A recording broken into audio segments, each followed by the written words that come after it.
Hello everyone, स्वागत है आप सभी का अपने यूट्यूब चैनल पे जिसका नाम है stay pain free and healthy and this is doctor Jyoti है। आज की वीडियो है अबाउट अनहेल्दी प्रेगनेंसी, कैसे डायग्नोस करते हैं, कैसे आप खुद पता लगा सकते हैं दैट कुछ तो गड़बड़ हो रही है, और प्रेगनेंसी के दौरान एक हेल्दी और अनहेल्दी प्रेगनेंसी में आप किस तरीके से डिफरेंस कर सकते हैं। अगर थोड़े बहुत भी आपको सिम्टम्स आते हैं तो आप तुरंत जाके डॉक्टर से कंसल्ट करना है। वेट नहीं करना है कि हम 1-2 दिन और वेट कर लेते हैं या 1 घंटे वेट कर लेते हैं, 2 घंटे वेट कर लेते हैं। हमें काफ़ी सारी चीज़ों का ध्यान रखना बहुत ज़रूरी है, बिकॉज अगर बाहर से चीज़ें दिखती हैं तो उसको हम तुरंत जाके खुद ही उसका सेल्फ ट्रीटमेंट करने लगते हैं। ठीक है, जैसे कट गया तो हमने हल्दी लगा लिया, हमने कुछ भी तरीके से बैंडेड लगा लिया, बट ये इंटरनल इश्यूज़ होते हैं, इसका हमें पता नहीं लगता है। और ड्यूरिंग प्रेगनेंसी सीरियसली अगर बच्चे को नुकसान होता है साथ में माँ को भी इफेक्ट करेगा, डायरेक्टली और इनडायरेक्टली। और अगर माँ को इफेक्ट है दैट मीन्स कि डायरेक्टली और indirectly it is affecting your child as well. So today we are going to discuss about what are the signs of unhealthy pregnancy that you have to just look after it। ठीक है, तो थोड़ा सा ध्यान रखने की ज़रूरत है किस तरीके से कौन से सिम्टम्स आते हैं अगर आपकी प्रेगनेंसी अनहेल्दी है। तो चैनल पे नए तो प्लीज़ सब्सक्राइब कर दीजिए, एंड वीडियो थोड़ा सा ही पसंद आता है तो जैसे लोगों से शेयर करना, इन्फॉर्मेशन मिलती है तो जैसे लोगों से शेयर करना। And let's start with the video. First of all, ऐसा कौन सा सिम्टम होता है आपको, शायद से लास्ट वीडियो में हमने डिस्कस करा था कि एक हेल्दी प्रेगनेंसी के क्या सिम्टम्स होते हैं, और अभी हम डिस्कस करेंगे अनहेल्दी प्रेगनेंसी के क्या सिम्टम्स होते हैं और किस तरीके से आप डायग्नोस कर सकते हैं whether you are having a healthy और अनहेल्दी प्रेगनेंसी। ठीक है, so there are some points जिसको हम 1 बाय 1 डिस्कस करेंगे। फर्स्ट ऑफ ऑल, जैसे ही आपको प्रेगनेंसी कंफर्म होती है, ठीक है, आप जाते हैं डॉक्टर के पास, आपका ब्लड टेस्ट होता है। ठीक है, उसमें आपको बीटा एसएचजी का पता लगता है क्या हो रहा है क्या नहीं हो रहा है, एसएचजी बढ़ रहा है कि कम हो रहा है। ठीक है, तो बीटा एसएचजी तो आपका बढ़ गया। थोड़े दिन बाद वापस टेस्ट करा, आपने वापस से रीचेक करा तो आपकी प्रेगनेंसी की जो लाइन होती है बीटा एसएचजी की वो आई नेगेटिव, मतलब 1 ही लाइन आई, और प्रेगनेंसी टेस्ट करते हैं तो नेगेटिव आता है। अब आप घबरा जाते हैं कि ऐसा क्यों हुआ है। ऐसा इसलिए हुआ है either you are having a chemical pregnancy और यू हैव जैसे ब्लाइटेड ओवम हो गया, या आपका मिसकैरेज हो गया है, या आपका एक्टोपिक प्रेगनेंसी। इस तरीके से ये जो सारी कंडीशंस होती हैं इसमें आपका एससीजी लेवल है जो काफ़ी हद तक गिर जाता है। ठीक है, तो आपका प्रेगनेंसी पहले पॉजिटिव आती है, फिर थोड़े से दिन बाद अगर नेगेटिव आ जाती है दैट मीन्स कि आपका मिसकैरेज या अबॉर्शन हो चुका है। तो आपने वेट नहीं करना है, डॉक्टर के पास जाइए, सोनोग्राफी कराइए। If there is any kind of issue obviously doctor will let you know, and उसके बाद आप किसी तरीके का कोई भी प्रिकॉशंस या ट्रीटमेंट या इस तरीके से आप ट्रीटमेंट ले सकते हैं। ठीक है, तो यहाँ पर हमने बात करी है कि कौन से थोड़े भी इश्यूज़ होते हैं जिसमें हमारा बीटा एसएचजी काफ़ी ज़्यादा इंपॉर्टेंट रोल निभाता है। तो बीटा एसएचजी का बढ़ना काफ़ी ज़्यादा ज़रूरी होता है, वो भी एक लिमिट तक। अगर उससे ज़्यादा बढ़ता है तो मोलर प्रेगनेंसी के चांसेस रहते हैं, और अगर कम होता है दैट मीन्स कि आपका मिसकैरेज या अबॉर्शन हो चुका है। फर्स्ट टाइम तो ये हो गया। सेकेंड आता है हार्ट बीट। हार्ट बीट आप सभी जानते हैं आफ्टर अराउंड 5 वीक्स बच्चे की हार्ट बीट आना स्टार्ट हो जाती है, बट आप जब रीचेकिंग के लिए जाते हैं तो बच्चे की हार्ट बीट नहीं आती है। दैट मीन्स कि आपको obviously it's not a good indication of pregnancy. तो ये एक कहेंगे एक आपकी हेल्दी प्रेगनेंसी नहीं है, और अनहेल्दी प्रेगनेंसी ये भी एक इंडिकेशन होता है, एक सिम्टम होता है जो बताता है कि आपकी प्रेगनेंसी हेल्दी नहीं है। ठीक है, तो आपको कुछ नहीं करना है, आपको डॉक्टर से रेगुलर चेकअप कराना है, आप बिल्कुल स्किप नहीं करना है। कभी कभी बच्चे की हार्ट बीट नहीं मिल पाती है, जैसे पोजीशन ऑफ बेबी और प्लेसेंटा का इशू हो तो थोड़ा बहुत अप डाउन होता है, तो वो डॉक्टर अपने आप डायग्नोस कर लेंगे वाया अल्ट्रासाउंड, और जो आपके डॉक्टर वगैरह होते हैं वो आपके पेट पे हाथ रख के बच्चे की हार्ट बीट जो है देख सकते हैं। ठीक है, सेकेंड चीज़ ये हो गई। थर्ड चीज़ होती है वेजाइनल डिस्चार्ज। बहुत ज़्यादा फीमेल्स को वेजाइनल डिस्चार्ज होता है, तो वेजाइनल डिस्चार्ज के बारे में हम ऑलरेडी डिस्कस कर चुके हैं, एक बार आप जाके ज़रूर देखना। तो यहाँ पे हम बेसिकली डिस्कस करेंगे अगर आपको वेजाइनल डिस्चार्ज कलर्स का आ रहा है, वेराइटी ऑफ कलर्स, जैसे कि येलो हो गया, ग्रीन हो गया, दैट मीन्स कि आपको इन्फेक्शन है, तो उसका तुरंत से तुरंत ट्रीटमेंट लेना है, एल्स आपकी कंडीशन बढ़ के आपके बच्चे को अफेक्ट कर सकती है। ठीक है, ये भी एक कहेंगे कि सिम्टम और साइन होता है कि आपकी प्रेगनेंसी को इट विल अफेक्ट। ठीक है, उसके बाद हम बात करेंगे अगर आपको बहुत ज़्यादा लोअर बैक पेन हो रहा है। देखिए, प्रेगनेंसी में lower back pen is very common, because आपकी जो मांसपेशियाँ होती हैं वो आपकी काफ़ी ज़्यादा खींचती हैं, और पेट आगे होने की वजह से सारा प्रेशर हमारी लोअर बैक पे आता है। ठीक है, तो अगर आपको अगर 9 मंथ के या 8 मंथ के अराउंड, या मतलब सोचिए 7 मंथ के अराउंड होता है, इट इज़ नॉर्मल। बट अगर बहुत ज़्यादा पेन हो रहा है, और सबसे ज़्यादा ध्यान रखने वाली बात ये होती है कि जब आपका पेन होगा वो आगे की तरफ, पेट के आगे की तरफ से होते हुए पीछे तक जाएगा। ठीक है, तो इस तरीके से ये आपको डायग्नोज या डिफाइन करेगा कि आपका मिसकैरेज शायद से हो गया है, या कोई ना कोई प्रॉब्लम चल रही है पेट के अंदर। तो अगर आपका पेट का जो पेन है, जो बैक का पेन है सॉरी, वो आपके पेट के आगे से होते हुए पीछे तक जा रहा है, दैट मीन्स कुछ ना कुछ इशू है। तो लोअर बैक पेन को ज़्यादा इग्नोर नहीं करना है, अगर बहुत ज़्यादा पेन हो रहा है तो तुरंत जाके डॉक्टर से कंसल्ट करना है। ठीक है, तो ये तो हमने बात कर ली है लोअर बैक पेन की।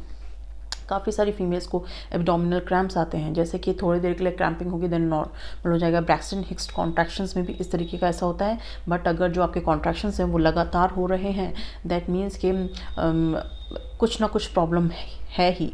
लाइक वो ज़्यादा कॉन्ट्रैक्शंस होते हैं, अगर जल्दी से होने स्टार्ट हो जाते हैं तो कुछ ना कुछ इशू होते ही हैं। तो इसलिए आपको अगर ज़्यादा कॉन्ट्रैक्शंस आ रहे हैं तो डॉक्टर से कंसल्ट करना है, ठीक है।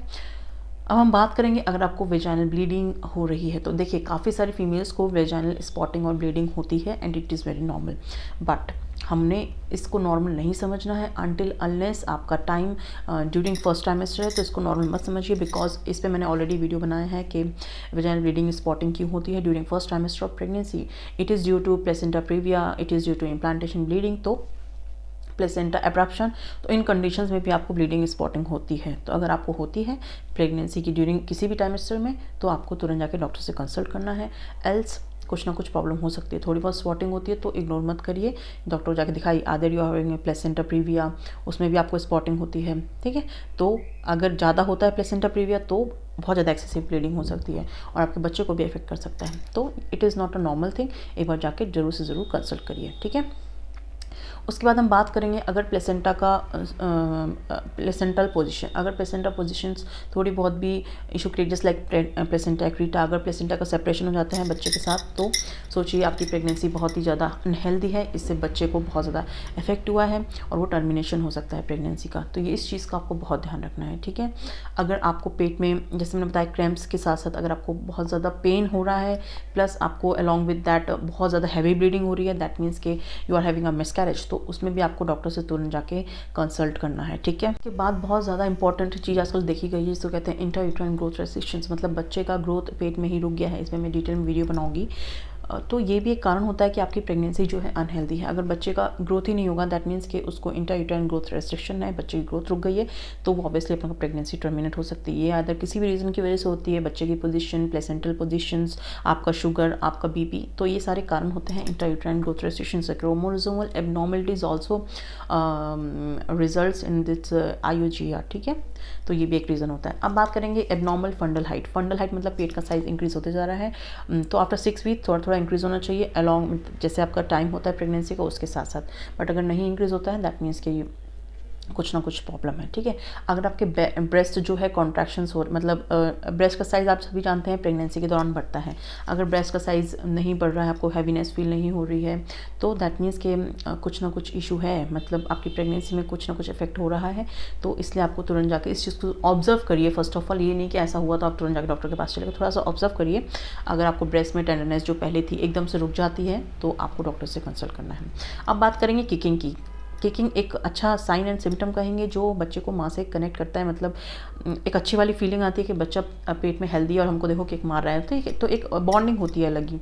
बट इस ये अगर किकिंग स्टॉप हो जाती है या रुक जाती है that indicates that baby is getting कुछ ना कुछ तो प्रॉब्लम, ठीक है, इनसाइड इन द वूम। तो अगर जैसे 2 घंटे में 10 किक भी मारता है बच्चा, इट इज़ नॉर्मल। अगर नॉर्मल चलिए आप इस तरीके से भी नहीं देखते, अगर वो पहले बहुत ज़्यादा किकिंग करता था और एकदम से कम कर दिया है तो भी आपको तुरंत जाकर डॉक्टर से कंसल्ट करना है। आइदर आपका कुछ ना कुछ इशू हो सकता है, बच्चे जैसे प्लेसेंटा, मैंने बताया प्लेसेंटा से काफ़ी सारी प्रॉब्लम्स होती हैं, तो ये भी एक बच्चे को अफेक्ट करता है। इस चीज़ को भी आपको बहुत ज़्यादा ध्यान रखना है। अगर आपका शुगर बहुत ज़्यादा हाई है तो ये भी आपके बच्चों को अफेक्ट कर सकता है और इसके लिए भी आपको जो है डॉक्टर के कांटेक्ट में ही रहना है, प्रॉपर तरीके से मेडिसिन लेनी है। अब बात करेंगे बहुत सारी फीमेल्स को ड्यूरिंग प्रेगनेंसी फीवर आता है। अब फीवर बेसिकली CMV की वजह से हो सकता है, रूबेला की वजह से हो सकता है, तो अगर हो सकता है वायरल इन्फेक्शन हो। वायरल इन्फेक्शन ऑब्वियसली आपके बच्चे तक ज़रूर पहुंचेगा। आप प्रेगनेंसी के दौरान काफ़ी ज़्यादा बचना पड़ता है इन सब वायरसेस और इन्फेक्शन से। तो अगर आपका कभी भी फीवर इस तरीके से हाई लग रहा है तो तुरंत जाकर डॉक्टर से कंसल्ट करें, एल्स ये बढ़ के आपके बच्चे को नुकसान पहुँचाएगा, ठीक है। तो ये कुछ सिम्टम्स होते हैं, ये कुछ कहेंगे इंडिकेट करते हैं हमारे शरीर में कि बच्चा is unhealthy in the womb. और आपको कोई भी सिम्टम आता है जैसे like bleeding, cramping, lower back pain और any kind of vaginal discharge, you have to just consult your doctor rather than आपको घर में वेट करते रहें, ठीक है। काफ़ी सारी फीमेल्स को देखा है कि बच्चे की किकिंग रुक जाती है तो वो वेट करते हैं 1-2 घंटा, इट इज़ नॉर्मल, बट एकदम से 2-3-4 घंटे हो जाता है तो इतना मत रुकिए, डॉक्टर से कंसल्ट करिए। और बच्चे का किक के लिए काफ़ी सारे तरीके होते हैं, उस तरीके से आप पता लगा सकते हैं कि बच्चा इज़ हेल्दी। और आप तमाम तरीके की चीज़ें होते हैं। If you want to know just let me know in the comment section so that I can make a video. बनाएंगे, बट अगर आप अभी चाहते हैं तो अभी बनाएं, else later on I will make a video on this topic as well. तो आप सब जो भी प्रेग्नेंट हैं वो सभी महिलाएं इन सब चीज़ों का बहुत ध्यान रखिए।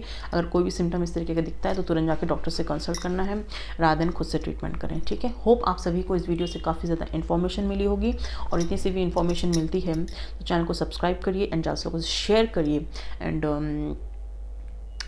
बस कमेंट सेक्शन में लिखिए किस टॉपिक पे वीडियो बनाना है। जल्दी मिलेंगे नेक्स्ट वीडियो में। Till then take care of yourself and thank you very much for watching. This is doctor Jyoti.